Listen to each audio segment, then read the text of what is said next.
প্রত্যেকদিন রাত্রে তোরা লুকায় কেন? কেন লুকায় তোরা? প্রত্যেকদিন রাত্রে কেন লুকায়?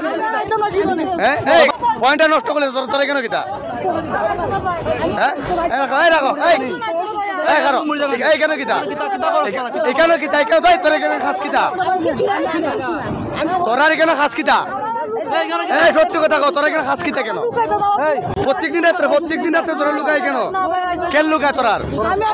প্রত্যেকদিন রাত্রে কেন লুকায়? হ্যাঁ তোর বাড়ি কই? এখানে কিতা দেখো ব্যবসা কতদিন দিনা করো? হ্যাঁ আরো 2 দিন আটকানো হয়েছে না?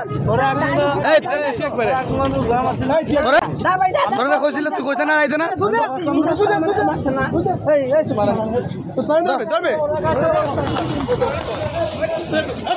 5-7টা মহিলা এরা এসে নতুন পয়েন্টার নষ্ট করে ফেলছে প্রতিদিন রাত্রে। পয়েন্টারে এই 8-10টা মহিলা এই পয়েন্টটা নষ্ট করে ফেলছে।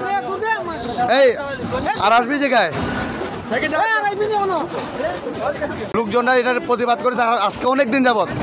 স্বাস্থ্যগঞ্জ নতুন পয়েন্টের মধ্যে বিভিন্ন ধরনের বাইরে থেকে মহিলারা এসে পয়েন্টে নষ্ট করে ফেলছিল। আজকে এলাকা স্থানীয় ছেলেরা এবং এটার প্রতিবাদ করছে। আপনারা যে দেখছেন এখন এটা কি বলবেন আপনারা? আসলে অনেক দিন ধরে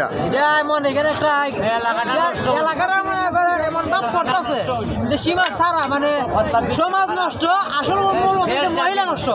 মহিলা পথচারীর দিকে আসা যাওয়া করতে পারে না। মহিলা কারণে মানুষ জ্বালা হয়, যে ওই যায় আর জিগা যাইবাই নে কই যাইতো, কি কাজ যাইতো, কি কাজ করতো, কই যাইতো। এই বাড়ি কই কেন কিতা?